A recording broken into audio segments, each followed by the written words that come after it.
Les Canadiens sont réputés pour leur politesse, ils adorent le hockey.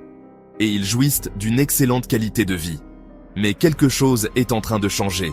Les Canadiens sont moins heureux qu'auparavant. Ce n'est pas juste un petit coup de blues. Il s'agit de leur satisfaction générale face à la vie. Cette baisse de morale est un signal d'alarme. Cela nous indique que quelque chose cloche. C'est comme une fissure dans la glace, et il faut s'en occuper avant qu'elle ne s'aggrave. Alors, que se passe-t-il? Pourquoi les Canadiens sont-ils moins satisfaits? Creusons un peu pour le découvrir. Il est temps de parler des facteurs qui empêchent les Canadiens d'afficher un sourire. Des soucis financiers aux problèmes de santé mentale, nous allons mettre en lumière les problèmes qui assombrissent le rêve canadien. Comment savoir avec certitude que les Canadiens sont moins heureux? On ne peut pas se contenter de demander à tout le monde « Êtes-vous heureux ?» Les chercheurs utilisent plutôt des enquêtes et des données pour mesurer ce qu'on appelle la satisfaction de vivre.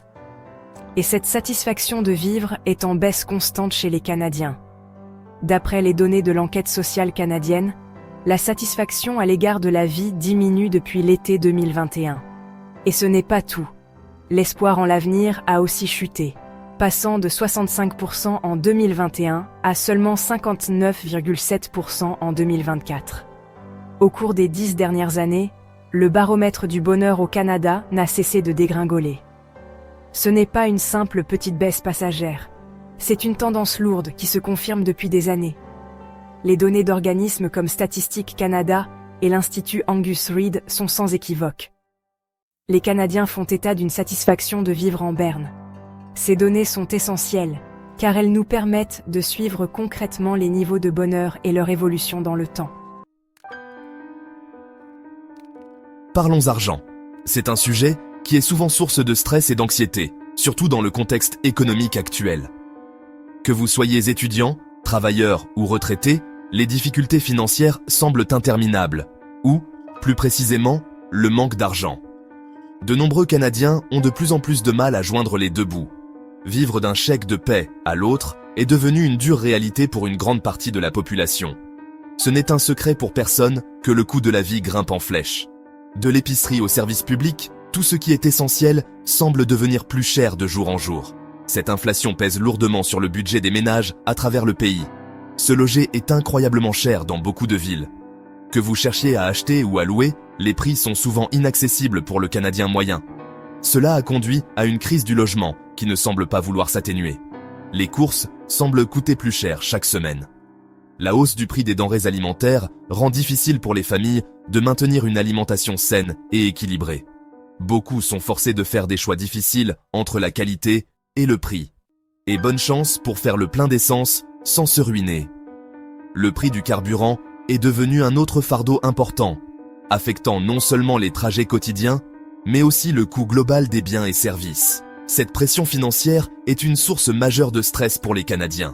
L'inquiétude constante au sujet des factures, des dettes et des dépenses peut avoir des conséquences néfastes sur la santé mentale, entraînant anxiété et dépression. Selon Statistique Canada, une plus grande proportion de Canadiens ont éprouvé des difficultés financières en 2024, 32,8%, par rapport à 2021, 18,6%. Il est difficile d'être heureux quand on s'inquiète constamment de comment joindre les deux bouts. Le stress de l'instabilité financière peut affecter tous les aspects de la vie, des relations au travail. Quand on a du mal à payer son loyer ou à nourrir sa famille, il est difficile de se concentrer sur autre chose. Les besoins fondamentaux deviennent un défi quotidien, éclipsant toute joie ou satisfaction. Le fossé entre les riches et les pauvres se creuse également. Cette disparité croissante crée une société où les riches continuent de prospérer, tandis que les moins fortunés luttent pour survivre. Cela signifie que si certains Canadiens s'en sortent très bien, beaucoup d'autres prennent du retard. La classe moyenne rétrécit et le rêve d'une ascension sociale s'éloigne de plus en plus. Cette inégalité engendre du ressentiment et peut mener à des troubles sociaux. Les gens sont frustrés et en colère, et ce mécontentement peut se manifester par diverses formes de protestation et d'activisme. Il est difficile d'être heureux quand on vous rappelle constamment que d'autres vivent beaucoup mieux que vous. La comparaison permanente peut miner l'estime de soi et rendre difficile de trouver de la joie dans sa propre vie. L'argent n'est pas la seule source de préoccupation pour les Canadiens. La santé mentale est une préoccupation grandissante. Les taux d'anxiété et de dépression sont en hausse, surtout chez les jeunes.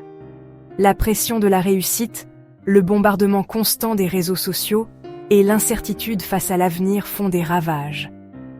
La stigmatisation qui entoure la santé mentale s'estompe peu à peu, mais elle est encore bien présente. Beaucoup de personnes hésitent à demander de l'aide lorsqu'elles en ont besoin. Elles peuvent avoir honte ou craindre le regard des autres. Cela peut les empêcher d'obtenir le soutien nécessaire pour aller mieux. Et lorsque les gens ne reçoivent pas d'aide, leur santé mentale peut continuer à se dégrader, créant un cercle vicieux de souffrance. Grâce à la technologie, nous sommes plus connectés que jamais. Mais paradoxalement, de nombreux Canadiens se sentent de plus en plus isolés.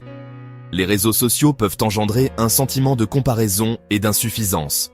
On voit les vies, souvent embellies, des autres, et on a l'impression de ne pas être à la hauteur.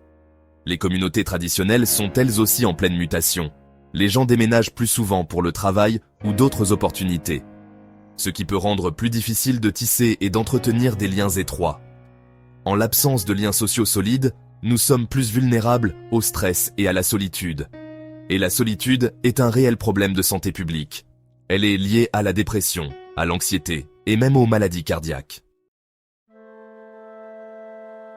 Le gouvernement à la rescousse ? La confiance du public est ébranlée. Les Canadiens ont généralement une grande confiance en leur gouvernement. Mais récemment, cette confiance s'érode.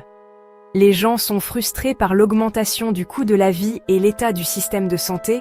Lorsqu'ils ont l'impression que leurs préoccupations ne sont pas prises au sérieux, ils se sentent désabusés. Ils peuvent avoir le sentiment que leur vote ne compte pas ou que le système est truqué. Cela peut mener à l'apathie et au désengagement politique, et c'est dangereux pour toute démocratie. Eh bien, le Canada n'est pas seul à faire face à ces difficultés. Le déclin du bonheur est une tendance mondiale. Les pays du monde entier sont confrontés à des problèmes similaires, comme les inégalités économiques, les crises de santé mentale et la polarisation politique. Cela met en évidence l'interconnexion de notre monde. Les problèmes d'un pays peuvent rapidement se répandre aux autres. Cela souligne aussi l'importance d'une coopération mondiale pour relever ces défis communs.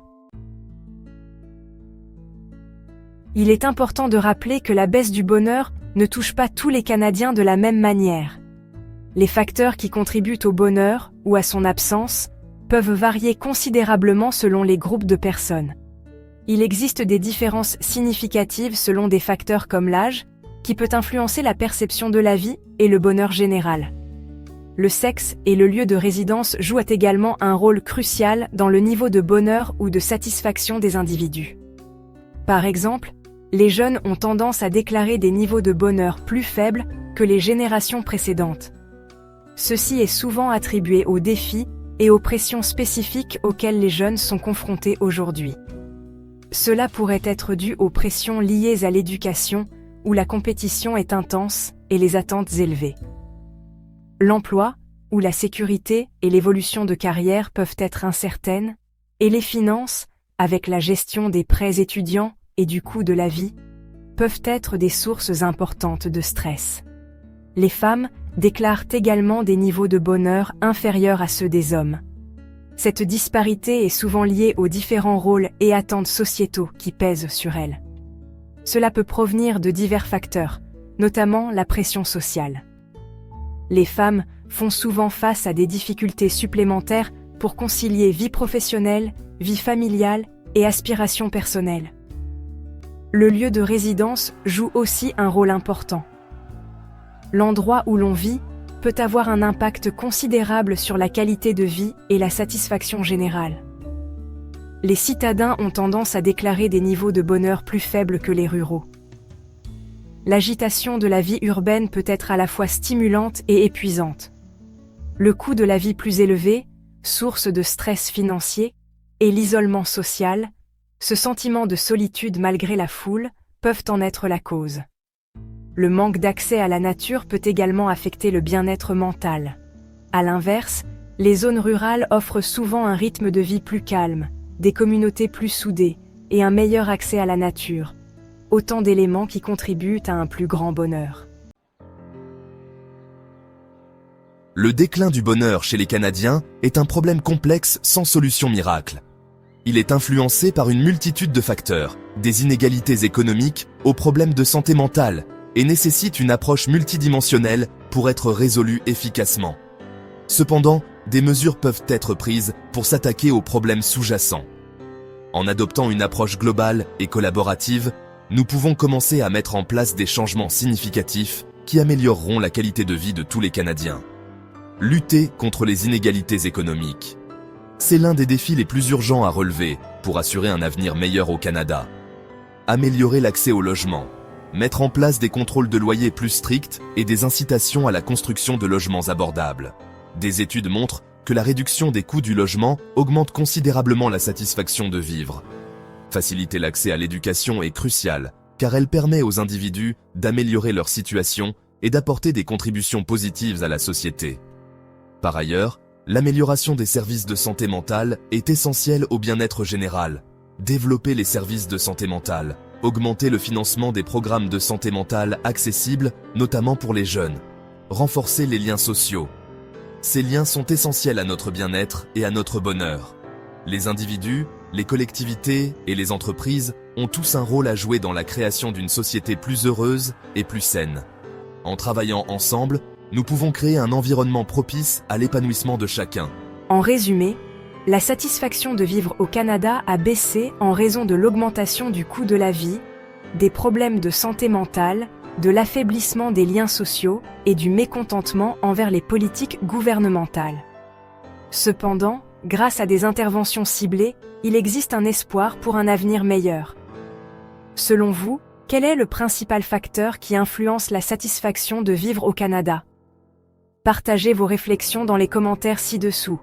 Soutenez notre chaîne en likant cette vidéo et en vous abonnant. Merci de nous avoir suivis et à bientôt pour la prochaine.